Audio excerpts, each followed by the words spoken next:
Are you stuck in your spawn room? Help! I can't get out. What do I do? Are you lost in the back alleys of Artcore?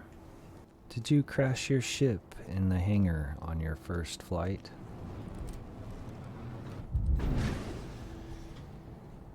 Are you completely out of money? Well, I'm here to help you solve those problems, and soon you too can be dodging bugs just like the best of us. Alright, citizens, so the first thing you need to know, and the most important, is to learn the inner thought system. The inner thought system is how you can interact with any objects in your surroundings. So you press the F key, and that will give you a mouse cursor. And if you hover over anything that can be interacted with, it will turn a light green to a dark green color. So if I press F, you'll see that it turned a bluish color, actually. I guess it's green if you're farther away, and then if you're close enough it turns into a bluish color. But you can see here that it says sit, and this is how you would sit down. And then to get back up, you can just press W to move forward again. And this is how you can interact with various objects in the world around you.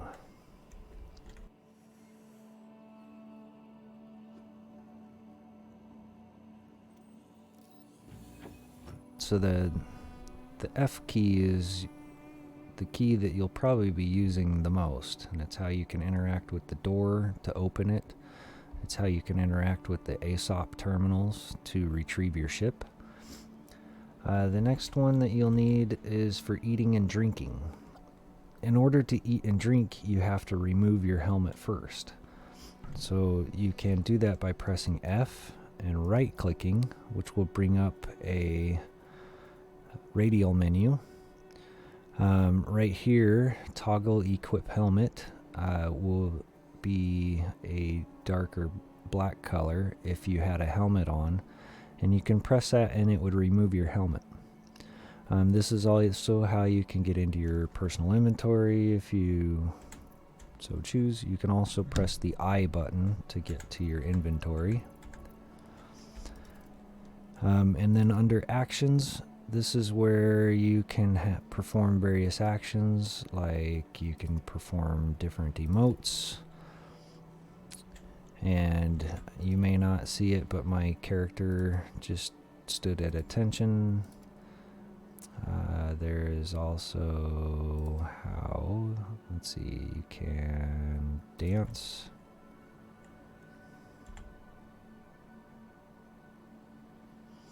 And you can press the F4 key to show third person, and then press it a second time and it will take you to a farther out third person, and then you can press it again to return to first person mode.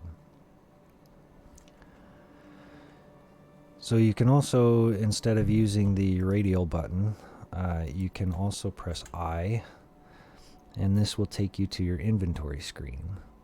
On the left you have your personal storage space. So if I take my jacket off, you'll see that I lost my jacket, the space that's inside of my jacket.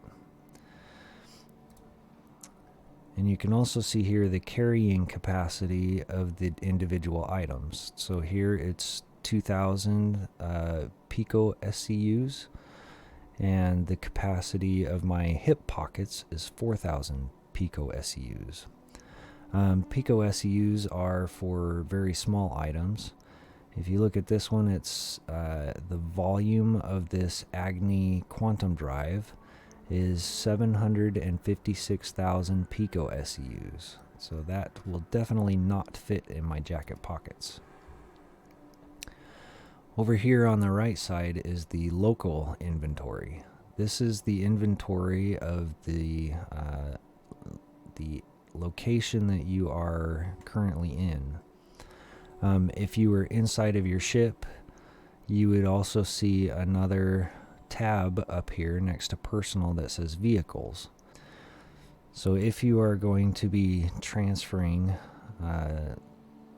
things back and forth from your ship to local inventory, you would drag it and place it into the ship's local inventory. But how do I get to my ship? How do I get to space? Slow down there, Space Cowboy. We'll get there. So now we'll talk about movement.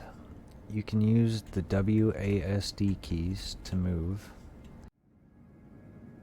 You can use the left control button to crouch, and you can use the space bar to jump. You can press enter to talk in the global chat, and you can also press F3 to hide it.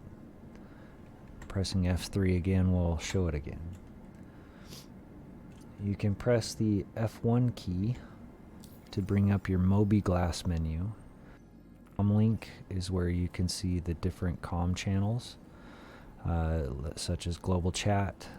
If you have any friends that you're partied with, you'll also have a party window here.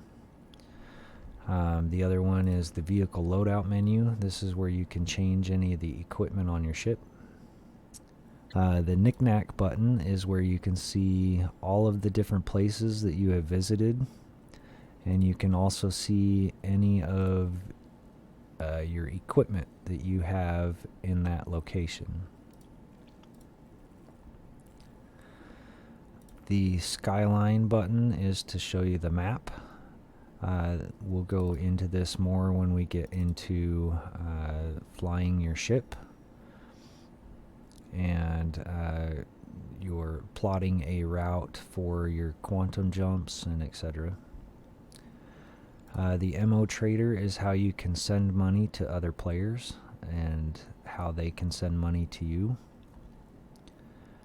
The Contracts Manager has the different types of contracts that you can take to gain money. In order to take a contract, you will mouse or click on the contract to read the description of what the mission entails. It shows how much the payment is. Some of these have a time limit of how long they last until they disappear, but if you wait long enough, they'll show up again. The delivery is for box missions. Searching, you're normally searching for a person that is missing, or a box that you need to retrieve from a crash site. Research, I haven't been able to get this one to work yet, so I'm not fully sure yet what it does. But I believe you go pick up a scanning probe and then you go drop it off somewhere on the planet or somewhere else that it will ask you to do. Investigation is also people are missing. This person is missing inside of a cave, and you'll have to go find the cave and land there, and then walk down into the cave and look for this person's body, and then you'll search the body, and that will complete your payment. Bounty hunters, the tracker trainer, I believe, is how you can do very low risk targets, which are the easiest ones. Fugitive recovery, I think, is bounty hunting. I can't remember. Yeah, this is one where you are going against players. Mercenary is you will go to a site and assist security forces in taking back a site, or illegal monitors is flying your ship to a location, finding these data skimmers, trying to destroy all the skimmers before the upload completes. They're trying to hack the comm array, and if they are able to hack the comm array, then people can perform crimes without it being reported. The other one is the boarding action. This is you will fly to the 890 jump, which is a very large ship, and you'll try to breach the ship and fight pirates and take them out in order to return the ship to its owner. Call to arms. This one is a kind of like supplemental mission. This one grants you, I believe, 500 credits for every criminal or bad person that you have killed. It's always good to take this one when you log in, just so that it's always active. And you can either abandon the mission once you've accepted it. You can abandon it so that it no longer will be tracked.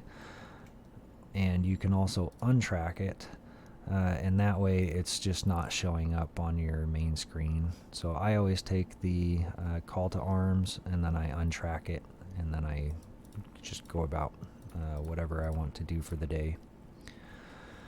Personal missions, these ones pay really well, but I've seen that they tend to put you in situations where you might get a crime stat, so I haven't been doing these very much yet.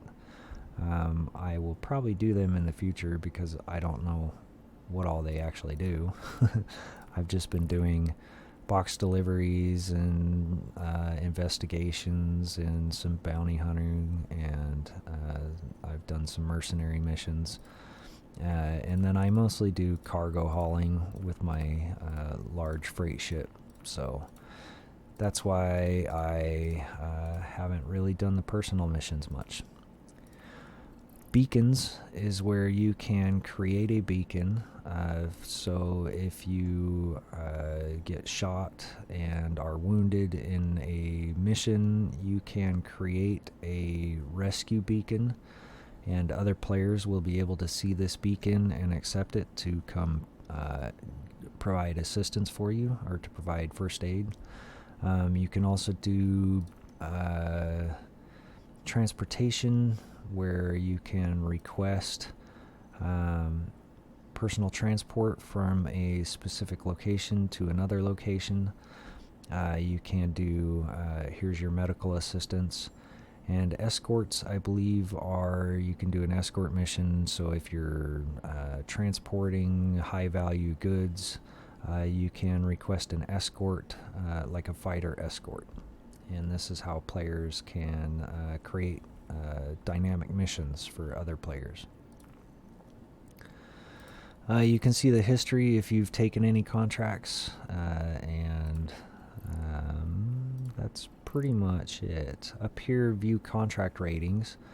You'll see that I have a 1.5 stars in personal transport. That means that other players created beacons for personal transport, and I showed up with a ship that had another seat, and I was able to transport them to another location.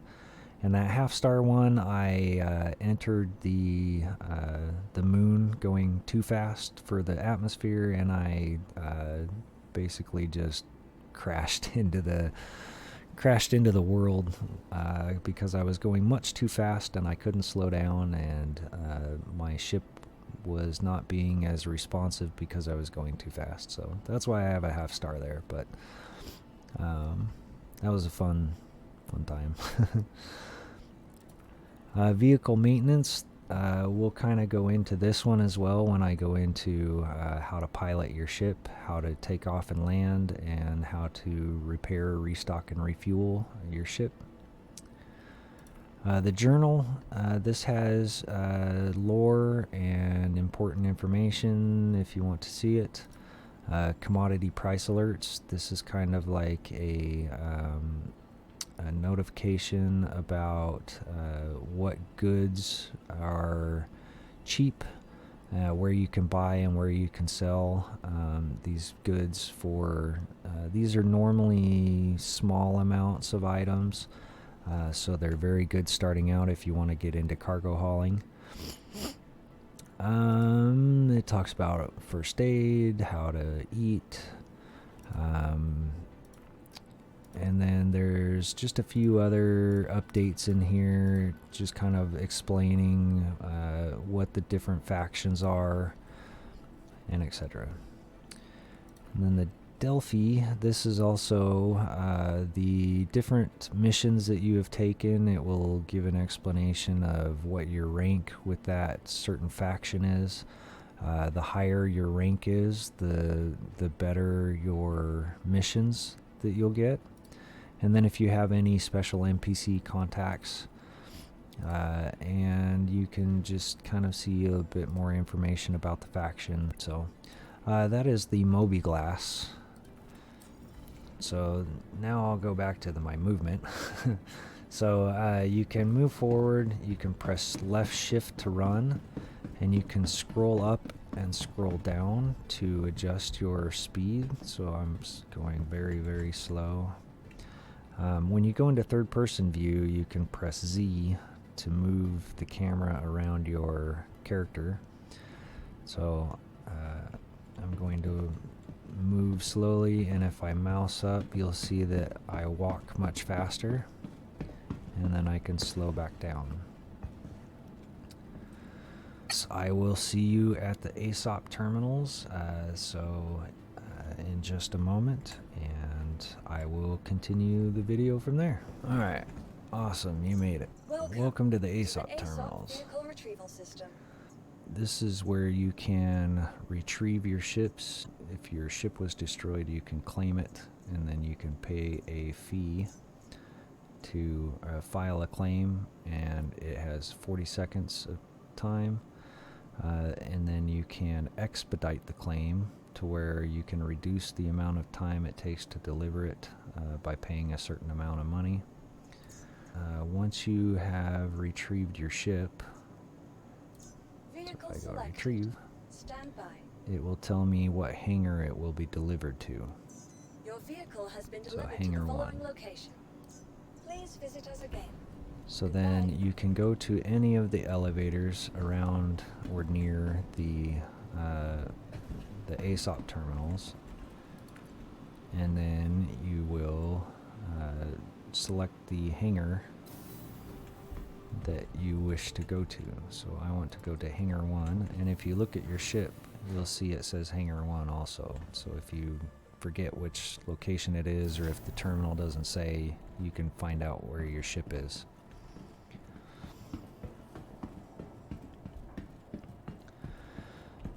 So here is the ship that I'll probably be talking about in the next video, where I'll show you how to pilot your flying death trap. And before I go, please hit that like and subscribe button. It will helps me out. And also, please leave a comment and let me know if there is something that I could do better, or if there is something that you want me to show you in a future tutorial. And I will gladly try to make a video for you. Until then, I will see you in the verse, and please don't pirate me. And see ya.